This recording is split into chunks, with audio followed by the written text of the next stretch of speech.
We start. I think we start a new topic today, and the new topic is Brachos.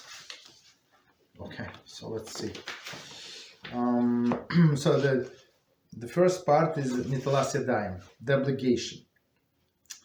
Before eating any food that require bracha of muktzeh, one must wash her hands. Okay. This mitzvah was instituted for two reasons. First, the Kohanim were required to wash their hands before eating truma. The assumption is that the person's hands are tamei, and truma must be removed from touching the truma. The Halachah requires all the people to wash for bread to ensure that the Kohanim would do so as well. This ruling is in force nowadays, even though the Kohanim no longer eat truma. In order for them to be fluent in the laws when they will be permitted to eat truma. Secondly, it is so that we will be pure and holy before reciting bracha of muktzeh. So let's try to explain. It's a very, very interesting thing. It's very important. So every time before we eat bread, then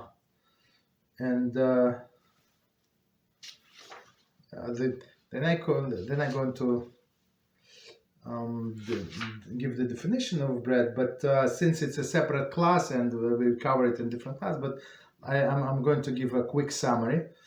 So there is 5 grains, right? Which is considered like the 5 grains.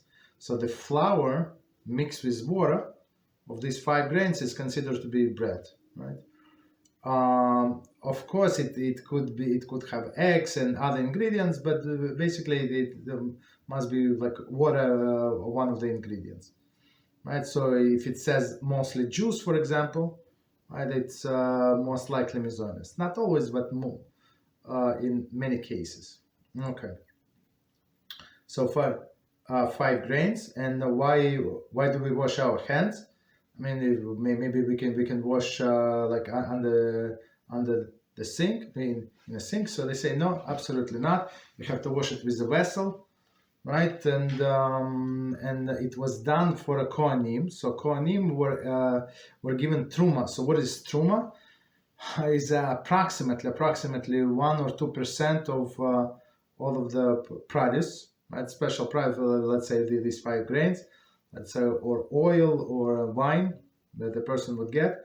So first he would separate this 2%, let's say 1 to 2%, and give it to Kohanim. And this food is allowed only for Kohanim.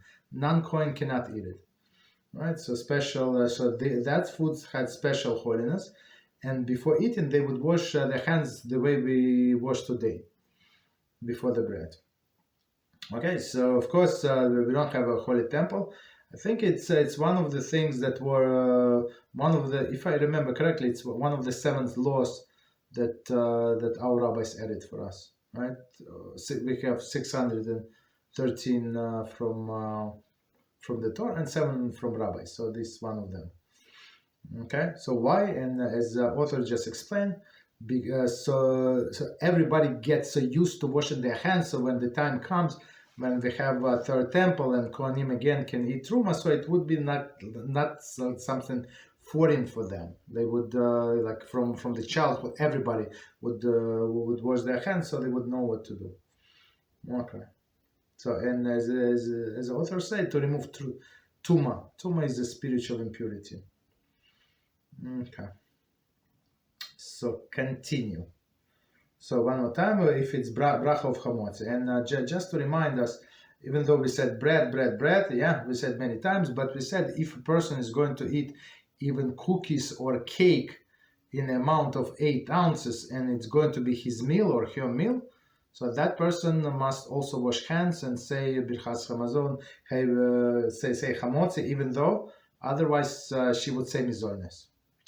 Okay.